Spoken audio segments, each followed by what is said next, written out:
Hello നമസ്കാരം, എല്ലാവർക്കും പുതിയൊരു വീഡിയോയിലേക്ക് സ്വാഗതം. ഇന്നത്തെ നമ്മുടെ റെസിപ്പി നല്ല ടേസ്റ്റി ആയിട്ടുള്ളൊരു ഡെസേർട്ടിൻ്റെ റെസിപ്പിയാണ് കേട്ടോ. അപ്പോൾ പാലും റവയൊക്കെ ഉപയോഗിച്ച് നമുക്ക് വീട്ടിൽ തന്നെ വളരെ സിമ്പിളായിട്ട് ഉണ്ടാക്കിയെടുക്കാൻ പറ്റുന്ന ഒരു നല്ലൊരു ടേസ്റ്റി ആയിട്ടുള്ള ഡെസേർട്ടാണ്. അപ്പോൾ വീഡിയോ കണ്ടുകൊണ്ടിരിക്കുന്ന സമയത്ത് നിങ്ങൾക്ക് ഇഷ്ടപ്പെടുകയാണെങ്കിൽ ആ ലൈക്ക് ബട്ടൺ ഒന്ന് പ്രസ് ചെയ്യാനും അതുപോലെ തന്നെ നമ്മുടെ ചാനൽ ഒന്ന് സബ്സ്ക്രൈബ് ചെയ്ത് സപ്പോർട്ട് ചെയ്യാനും മറക്കരുത് കേട്ടോ. അപ്പോൾ നമുക്ക് ഈ റെസിപ്പി എങ്ങനെയാണ് തയ്യാറാക്കണമെന്ന് നോക്കാം. അതിന് വേണ്ടിയിട്ട് ഞാനിവിടെ 3 ക്യാരറ്റ് എടുത്തിട്ടുണ്ട്. ഒരു വലിയ ക്യാരറ്റും 2 ചെറിയ ക്യാരറ്റുമാണ് എടുത്തിട്ടുള്ളത്. ഇത് നമുക്കൊന്ന് ചെറുതായിട്ടൊന്ന് കട്ട് ചെയ്തിട്ടെടുക്കാം. അപ്പോൾ ക്യാരറ്റൊക്കെ ഇവിടെ കട്ട് ചെയ്തിട്ട് എടുത്തിട്ടുണ്ട്. ഇനി നമുക്കിത് മിക്സീൻ്റെ ജാറിലേക്കൊന്ന് ഇട്ട് കൊടുക്കാം. ഇത് നല്ലതുപോലെ ഒന്ന് അരച്ചെടുക്കണം. അതിന് വേണ്ടിയിട്ട് ഇതിലേക്ക് 1/2 കപ്പ് അളവിൽ പാൽ ചേർത്ത് കൊടുക്കുന്നുണ്ട്. എന്നിട്ട് നല്ലതുപോലെ ഒന്ന് അരച്ചെടുത്തിട്ടുണ്ട്. ഇതുപോലെ അരച്ചെടുത്തിട്ടുണ്ട്. ഇനി നമുക്ക് സ്റ്റവിലൊരു പാൻ വെച്ച് ചൂടാക്കി അതിലേക്ക് ഒരു 2 ടേബിൾ സ്പൂൺ അളവിൽ നെയ്യ് ചേർത്ത് കൊടുക്കുക. അതിന് ശേഷം നമ്മൾ അരച്ച് വെച്ചിരിക്കുന്ന ഒരു ക്യാരറ്റിൻ്റെ മിക്സ് ഉണ്ടല്ലോ, അതൊന്ന് ഇട്ട് കൊടുക്കുക. ഇനി ഇതിൻ്റെ ഒരു പച്ചമണം, ക്യാരറ്റിൻ്റെ ഒരു പച്ചമണം ഉണ്ടാവില്ല, ഈ ഒരു പച്ചമണം പോകുന്നത് വരെ നമുക്കിതൊന്ന് ഇളക്കി കൊടുത്തുകൊണ്ടിരിക്കുക. ഈ പച്ചമണമൊക്കെ മാറി നെയ്യിൻ്റെ നല്ലൊരു മണം വരുന്നത് വരെയും നമുക്ക് ഇളക്കി കൊടുക്കാം. പിന്നെ ക്യാരറ്റിൻ്റെ ഒട്ടും തന്നെ മണം നിങ്ങൾക്ക് ഇഷ്ടപ്പെടുന്നില്ല എന്നുണ്ടെങ്കിൽ ഈ ഒരു സമയത്തിലേക്ക് ഒരു 1/4 ടീസ്പൂൺ അളവിൽ ഏലക്കാപ്പൊടിയും കൂടെ ചേർത്ത് കൊടുക്കുക കേട്ടോ. പിന്നെ ഇതിലേക്ക് ഒരു 2 ടേബിൾ സ്പൂൺ അളവിൽ പഞ്ചസാരയും ഒരു നുള്ളു ഉപ്പും കൂടെ ചേർത്ത് കൊടുത്തിട്ട് നന്നായിട്ടൊന്ന് മിക്സ് ചെയ്തിട്ടെടുക്കുക. ഇതിൻ്റെ ആ ഒരു വെള്ളമൊക്കെ വറ്റി ഈ ഒരു മണമൊക്കെ പോയിട്ടുണ്ട്. ഇനി ഇതിലേക്ക് 1/2 കപ്പ് അളവിൽ പാലും കൂടെ ചേർത്ത് കൊടുക്കുന്നുണ്ട്. എന്നിട്ട് നന്നായിട്ട് തന്നെ ഒന്ന് മിക്സ് ചെയ്തിട്ട് കൊടുക്കുക.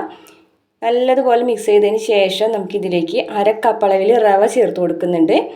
അപ്പോൾ റവ വറുത്ത റവയോ അല്ലെങ്കിൽ വറുക്കാത്ത റവയോ ആയാലൊന്നും കുഴപ്പമൊന്നുമില്ല. ഫ്ലെയിം ഒരു മീഡിയത്തിൽ ഇട്ടിട്ട് നല്ലതുപോലെ ഒന്ന് മിക്സ് ചെയ്ത് കൊടുത്തിട്ട് ഇതൊന്ന് ഡ്രൈ ആയിട്ട് വരണം കേട്ടോ. ഇതിപ്പോൾ ഇതുപോലെ വന്നിട്ടുണ്ട്. പാനിൽ നിന്ന് വിട്ട് വരുന്നൊക്കെ ഒരു പരുവാകുമ്പോൾ നമുക്ക് ഫ്ലെയിം ഓഫ് ചെയ്തിട്ട് ഒന്ന് ചൂടാറാനായിട്ട് മാറ്റി വയ്ക്കാം. ഇതിപ്പോൾ നല്ലതുപോലെ ചൂടാറിയിട്ടുണ്ട്. ഇനി നമുക്ക് ഇതിൽ നിന്ന് കുറച്ചെടുത്തിട്ട് ചെറിയ ചെറിയ ബോൾസ് ആക്കിയിട്ട് മാറ്റാം. ഒരുപാട് വലിയ ബോൾസ് ആക്കിയിട്ടുണ്ടെങ്കിൽ നമുക്ക് ഈ ഒരു ഡെസേർട്ട് കഴിക്കുന്ന സമയത്ത് അത്ര ടേസ്റ്റ് ഉണ്ടാവില്ല. അപ്പോൾ പരമാവധി ചെറിയ ബോൾസ് ആക്കിയിട്ട് നമുക്കിത് എടുക്കാം. അപ്പോൾ ഞാൻ മുഴുവനായിട്ടും ഇത് ഇങ്ങനെ ചെറിയ ചെറിയ ബോൾസ് ആക്കിയിട്ട് മാറ്റുന്നുണ്ട്. ഇതുപോലെ ബോൾസ് ആക്കിയിട്ട് മാറ്റിയിട്ടുണ്ട്. ഇനി നമുക്കിത് ആവിലൊന്ന് വേവിച്ചെടുക്കണം. അതിന് വേണ്ടിയിട്ട് സ്റ്റവിലൊരു പാത്രത്തിൽ വെള്ളം ഒഴിച്ച് കൊടുത്തിട്ട് അതിന് മുകളിലൊരു തട്ട് വെച്ചിട്ട് നമ്മൾ എടുത്ത് വെച്ചിട്ടുള്ള ഒരു ബോൾസ് ഉണ്ടല്ലോ, ക്യാരറ്റിൻ്റെ ഒരു ബോൾസ് മുഴുവനായിട്ട് ഇതിലേക്ക് ഇട്ട് കൊടുക്കുക. ഇട്ട് കൊടുത്തതിന് ശേഷം ഇത് മൂടി വെച്ചിട്ട് ഒരു 10 മിനിറ്റ് സമയം മതി ഇട്ട്. നമ്മളിത് ഓൾറെഡി വേവിച്ചെടുത്തിട്ടുള്ളതാണ്. ഒരു 10 മിനിറ്റ് സമയം ഇതൊന്ന് ആവിൽ വേവിച്ചെടുക്കാം.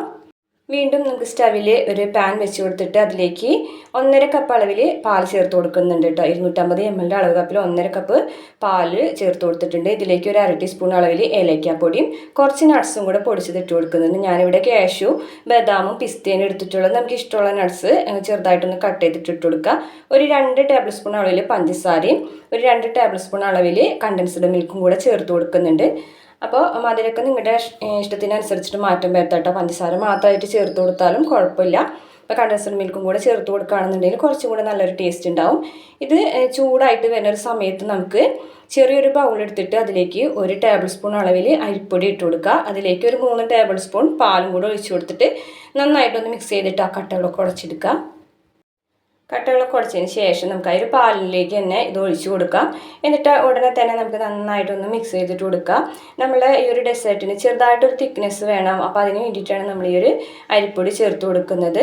അരിപ്പൊടി അല്ലാന്നുണ്ടെങ്കിൽ നിങ്ങൾക്ക് കോൺഫ്ലവർ വേണമെങ്കിലും എടുക്കാം കേട്ടോ. ഇനി ഇതൊന്ന് ചൂടായി വരുന്ന സമയത്ത് നമുക്ക് നമ്മൾ തയ്യാറാക്കി വെച്ചിട്ടുള്ള ആവിയിൽ വേവിച്ച് വെച്ചിട്ടുള്ള ക്യാരറ്റിൻ്റെ ഒരു ബോൾസും കൂടി ഇട്ട് കൊടുക്കാം.